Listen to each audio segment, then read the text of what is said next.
chamo Maria Berenice Dias, sou magistrada, aposentada, fui a primeira mulher a ingressar na magistratura do Rio Grande do Sul, depois fui a primeira desembargadora e venho de uma família de magistrados. O meu avô foi desembargador César Dias, o meu pai também foi magistrado, desembargador César Dias Filho, dedicado à causa dos menores.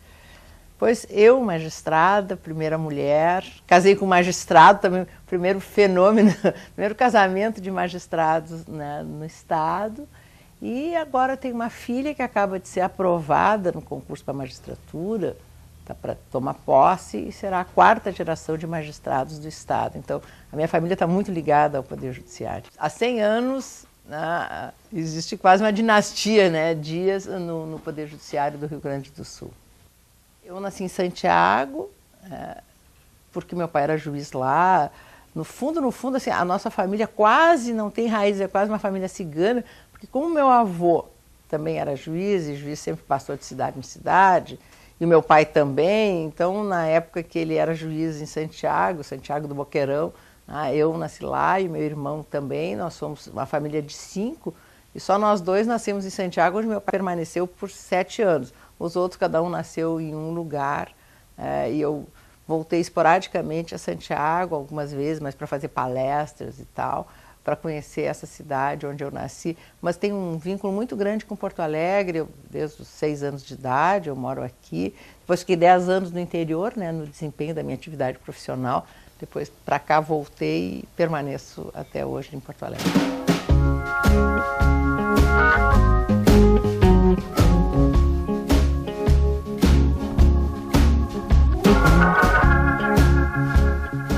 Pois é, nós éramos uma família grande de 5 filhos e, à época, não existiam gabinetes para os juízes, né, que meu pai era juiz, dentro do fórum. Então, eles precisavam trabalhar em casa. Então, no fundo da minha casa era uma extensão do Poder Judiciário. Sempre assim, o quarto mais importante da casa era o escritório do meu pai, com processos, enfim, que nós não podíamos tocar. Então, isso mudava todo o formato da casa, né? Então, assim, no escritório do pai era um espaço intocado. Então, todos os outros filhos, sabe, se conformavam de também. 2 dos meus irmãos, eles dormiam na sala, sabe, com sofá-camas e tal, porque precisava ter. Então, assim, eu me criei muito neste ar, sabe, respirando a justiça, e nunca tive outro sonho a não ser também ser magistrada. Sempre quis, não sei se isso tem muito de piano, não sei, mas de qualquer maneira, sempre sonhei ser magistrada. Talvez o que eu não tenha me percebido era de que esta era uma porta que estava fechada para as mulheres, né?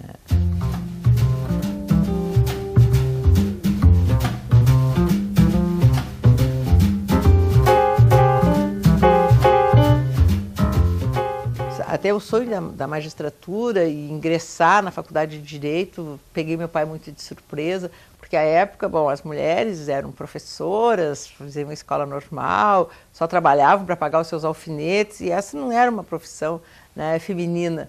Mas até eu estudar na faculdade de Direito já foi um impacto, até porque na época tinha um número muito pequeno de mulheres, né, cursando a faculdade de Direito. E quando eu fui me habilitar e pedi a minha inscrição para o concurso da magistratura, simplesmente as portas estavam fechadas porque o tribunal não homologava e nunca tinha homologado um pedido de inscrição para alguma mulher fazer o concurso para a magistratura.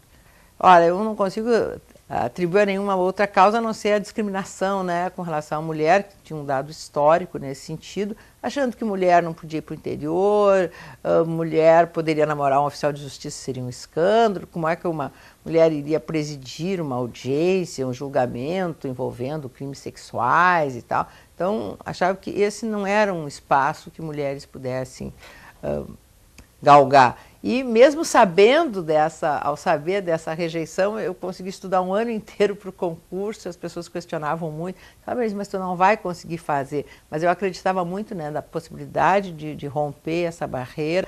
Inclusive, assim, ó, eu direcionei toda a minha vida para isso, né? Eu fui trabalhar no tribunal, eu mesmo consegui um emprego, meu pai até não queria, Porto Alegre era uma cidade pequena, na época dos bondes, né? Então a gente ia para o colégio de bonde, era interessante. E o grande romance sempre se começava assim, ó. Quando a gente entrava no bonde e vinha o cobrador, quando a gente ia pagar o bonde, assim, alguém já pagou a sua passagem de bonde, era o máximo, assim, a gente ter alguém dentro do bonde. Então era uma coisa assim bem, na época, muito romântica, né? E o grande passeio, né, na época de Porto Alegre era a gente ir de bonde sábado de noite, ao centro da cidade, onde tinham muitos cinemas na época, então, sabe, tinha todo um caminhar, um footing que se chamava, né, coisa meio antiga, né, na Rua da Praia, né, onde se andava, se passeava por lá, mas era tudo muito velado, né, na época os romances eram muito diferentes da época de hoje em dia, sabe, a gente só ia a bailes acompanhadas, a gente não namorava sempre com chá de pera, alguém sempre tinha que estar presente, havia todo uma preservação, assim, as mulheres tinham uma posição assim muito, toda a qualificação da mulher muito ligada à sua identidade, preservação, de mantença, de pureza, de castidade, enfim, esse sempre foi o valor da mulher, não uma mulher com uma profissional, com uma perspectiva de realização pessoal, né? Sempre o único sonho, o único ponto de gratificação que as mulheres sempre tiveram era, bom, o casamento, filhos, sem nenhum sonho do aspecto profissional, de realização de ordem profissional. Eu tanto sonhava em ser magistrada, bom, que eu acabei assim até me preservando muito, né, na época. Então, eu fui ser secretária da Associação dos Juízes, que faziam os cursos para a magistratura. Então, assim, ó, eu nem saía com ninguém do curso, eu era secretária, sabe? Não, eu vou acabar assim mal falada se eu andasse com alguns alunos e tal, porque a coisa era tão fechada, assim, sabe? Esses valores eram tão significativos que quando, bom, eles aceitaram a minha inscrição na magistratura e eu fiz a primeira fase de provas, quando foram feitas as entrevistas, é uma fase do concurso que tem até hoje, né, uma entrevista com o desembargador, e o desembargador que me fez a entrevista na época, ele, inclusive, me perguntou se eu era virgem, né? Porque isso na época tinha um valor, né? E eu tinha me preservado com aquela pureza, porque eu queria muito ser juiz, então, claro que eu namorava, mas eu tinha assim, uma postura muito casta, né? Principalmente perante o tribunal, procurei dentro do próprio tribunal mostrar que eu, sabe, tinha todo aquele perfil de seriedade, de responsabilidade, sabe, para poder chegar onde eu queria chegar. Foi uma coisa assim bem pensada, bem planejada e muito difícil, né? Uma barreira muito difícil de ser rompida.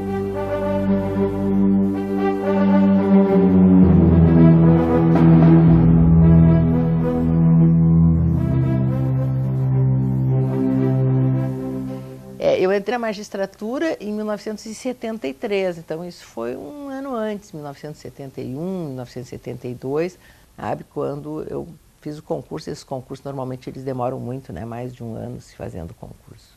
Na época da faculdade, né, foi em pleno período militar, existia chamava Parada dos Bichos, né, que é onde os acadêmicos, que a gente passava no vestibular, usavam chapéus, né? Cada faculdade tinha um chapéu. O da Faculdade de Direito era de presidiários listado, vermelho e branco, e os números na frente como se fosse de presídio mesmo, né? E na Parada dos Bichos, inclusive, na época do desfile, que era algo muito interessante, né? Eu desfilei com um cartaz do lado de um caixão, que era as liberdades públicas, né? E eu chorava do lado a morte das liberdades públicas, sabe, vestida de viúva das liberdades públicas. Então, sempre esse comprometimento, assim, sabe? E na Faculdade de Direito havia um movimento muito sério, né, de reação, que era muito fechado, havia muitas restrições, mas a Faculdade de Direito aqui da Universidade Federal sempre foi um ponto de resistência importante daquela época, né? Quer dizer, essas paradas, elas tinham esta marca importante, que, assim, ó, que mostrava o engajamento, né, dos universitários a esta reação ao movimento político que nós vivíamos naquela época. Algo engraçado que não se vê muito hoje em dia, né? Acho que havia essa consciência um pouco maior, porque também haviam restrições muito severas. Toda uma reação contra, né? Eu participei eu fiz parte de uma geração, sabe, que não se conformava com aquilo, ainda que não se pudesse fazer muita coisa, né? As coisas eram muito restritas, havia uma dificuldade muito grande de mobilidade.